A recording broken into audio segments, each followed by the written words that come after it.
All right, we're out here on the MV Syndicate. You guys have been seeing some video of us cruising around and having fun, but what's really cool about us being out here today is that this is kind of like a little bit of a retreat we do once in a while in our companies, where I bring all the general managers and the key stakeholders and from our different businesses together. So what I'm going to do as we're hanging out here in between these beautiful views that you're going to see in this amazing yacht is I'm going to introduce you to each of them, and I'm going to get them to tell us like one of their most important business principles that they want to share with you so we can make this educational for you. Okay, I'm here with Lisa Beaver. She's the general manager of Canadian Hot Dogs. Hey, Lisa. Hey. And she's doing an amazing job. When we first started working together, she took over control of running the company. She's the boss and runs everything to do with that business. We were doing about $80,000 a month, and just 8 months after she started running it, they're doing $500,000 a month. So they went from $1 million business to a $6 million business. And so I got two questions for you. One, you already were preparing for. One, you have no idea what I'm about to ask you. And the question is, all of the stuff we went through going from where we started to where we are now, what's one of the biggest pieces of advices that you took away? So like one of the biggest challenges, one of the biggest struggles that we went through, like what comes to your mind when you're hearing this that would be a good piece of advice to share with any business owner? I think it would be getting your team to work as a team. Everybody needs to have the common goal of moving forward and evolving the company. And if you don't have everybody on the same wavelength,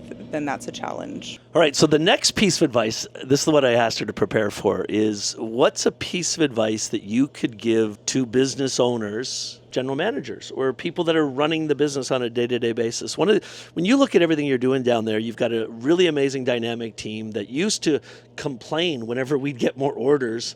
Now they're excited about it. They used to whine and complain, and there used to be high sick days in your company, and you've changed all that. So there's probably some underlying piece of advice that you can give to people to help them do something similar to that. I think a big thing is leading by example. I work hard, my team works hard, and at the same time, I show everybody respect. So they respect me and they respect the company.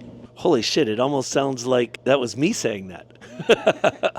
All right, let's go talk to somebody else. Okay, I'm here with Tammy Stanley. She's the president of all of our companies. So she basically runs all of the business operations and makes sure all the GMs have what they need on a daily basis. And she's the primary driver of our training company. So give everybody a piece of advice on what you think business owners need to do, or like the key principle in an organization needs to do if they want to create culture and they want people to want to come to work. Like what's on your mind when you think about how do you scale a business? So there's a couple things. One thing is hiring the right people for the right job. So people that come in with the right mindset and the right skill set. So they need both. It can't just be that they've done a certain position in the past. They also have to have the correct mindset to lead the organization and to understand the vision. Well, that was a great question. That was a great answer. All right, let's go see Kim Garrett Sousa. She's running the Hay Bay Resort. Okay, this Kim Garrett Sousa, she used to work in revenue management across Canada for Holiday Inns. We grabbed her and ripped her away from that, and now she's running the Hay Bay Resort, which is opening in a few months. When you're running that resort, and we have these expectations to be doing millions and millions of dollars a year in revenue and providing 5-star service, what do you think is one of the underlying principles that you're going to be really focused on a day-to-day basis? Well, there'll be two things. One is the revenue and knowing where your numbers are coming from. You need to understand where your business is coming from, how you're getting it, how much of it you're getting, and when it's coming in, and the patterns that are taking. But the second part is knowing your staff and having the right people, as Tammy said, in place so that you are ready to service the guests and understand which guests are coming in and what they need when they need it, before they even know they need it. And that's what has to happen to make this work. That's pretty freaking cool. This is Hassan Rafiq. Hassan is the director of marketing. And what's really cool about the way we've set up all of our companies in a portfolio is we run one central marketing department for all of our companies. So Hassan is like got a big weight on his shoulders. He's responsible for creating revenue in all of the companies. What's one piece of advice you would give to somebody that's running a marketing department that's in charge of revenue creation in an organization? Do your market research, analyze heavily. You know how they say in the other market, measure twice and cut once? It goes the same with marketing. Do your analysis correctly and run the right campaign. That's freaking cool. All right, now I'm here with Chef Vail Wong. Chef Wong, Vail is our executive chef. He's in charge of all the kitchens and all of our restaurants and the menus that we're putting together across Canada. He has a very unique role, right? Because he has to build a team. He has to get people, doing the things that need to be done in the restaurant. But his primary focus has to be the quality of the food. Like, what do you have to do to make sure your staff, from the sous chef chef right down to the frontline servers do the best job they can, but also you ensure culinary excellence at the same time. That means, okay, if you run in the business, same things. You need to set the goal and everything, you need the consistency. You let people understand and run with you. Then you keep this standard. It's like the consistency. So even you in the kitchen or we not in kitchen, they were same, right? That's why we see consistency is very important. That's an interesting thought. So when you talk about consistency, you're talking about like you're consistent with them in the way you talk to them, in the way you direct them, and in the way you discipline them and reward them and praise them. And when they see that normal consistency from you, they naturally are the same thing. They're more consistent in what they're doing. And then in terms of food preparation, like you make amazing quality food. You're the executive chef. There's no way you're in the kitchen making all the meals all the time. How do you make sure that the sous chef and all the other chefs that you have in your kitchens are putting out the same quality product that you do? This means we have the recipe. That's very important, right? We have the convention recipe.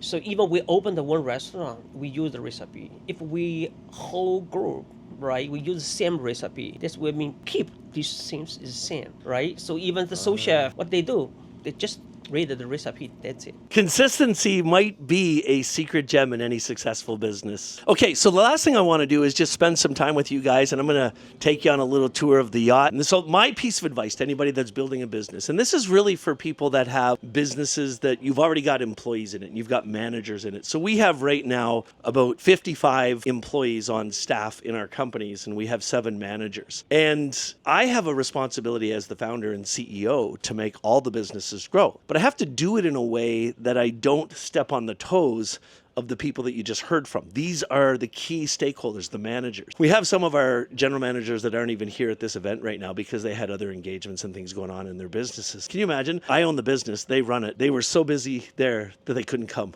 It doesn't even make any sense. But as I want to talk to you just for a second as the CEO of the business, where you have a business you want to scale. The secret, I think, to doing this and why we're having so much fun in our companies and making so much money is that I realized from my years of experience doing this stuff that what I want to do to make my businesses grow as the CEO is hire the right people to do the right jobs. And you just met those people. What do you think of them, right? Like they're really, really good at what they do. So I put those people in place and I give them full responsibility to run their businesses. Notice I say run their businesses. Of course they're mine. Of course I own them. But I've got deals put together with them where they get revenue overrides and they have little tiny percentages of equity that they can get. So it really is their business. And I let them own it. I let them have complete control of it because that's what they want. And then what I do is I talk to each one of them. I communicate with them incessantly. And you need to communicate with your managers all the time. And I say to them, listen, what I'm going to do is I'm going to bring you into a consortium with all the other managers and we're going to do leadership training together and we're going to have lots of fun together. And I want you to think about what we're doing and do the same thing with your stakeholders, your key people. And we give them budgets for it and everything. So my biggest piece of advice to somebody who's scaling a company, and this is for really advice for people that are already making millions of dollars a year and you're trying to scale your business, what you need to do is think about things that you can do to bring those people together, let them build relationships together, and then focus on helping them to become better leaders. See, my job is to inspire them. My job is to motivate them. My job is to help them become better leaders. And so part of what we do is have fun. So we've been together for 3 days. We spent 2 days in our office and we brought in outside speakers. And we talked about leadership and building culture and building teams and how they can do all that stuff. And then today was a day of fun. I own a 60-foot luxury yacht. It's called the MV Syndicate. MV stands for motor vessel. You guys have been on it with us all day. You've seen lots of stuff we're doing. And I'm on the back of it right now. Just walked out in the sun on the deck. You guys can see it. There's the police over there. Not sure what they're doing. Where I'm standing right now, I don't know if you can see down there. Yeah, that little Sea-Doo actually sits normally right up here, but we put it in the water today because we didn't want to take it out with us. But what we're doing on the boat is we're just having fun. We're talking about, what we learned over the last couple of days. And we got our chef here, Chef Bale, talking with us and just having a boatload of fun. Chef's made a bunch of food for us. I'm just inspiring them, and that's really what my job is. So that's my advice to you is take the advice that you've learned from these amazing people and do something with it. Anyway, hope you've enjoyed your day on the MV Syndicate with us, and we'll chat with you soon.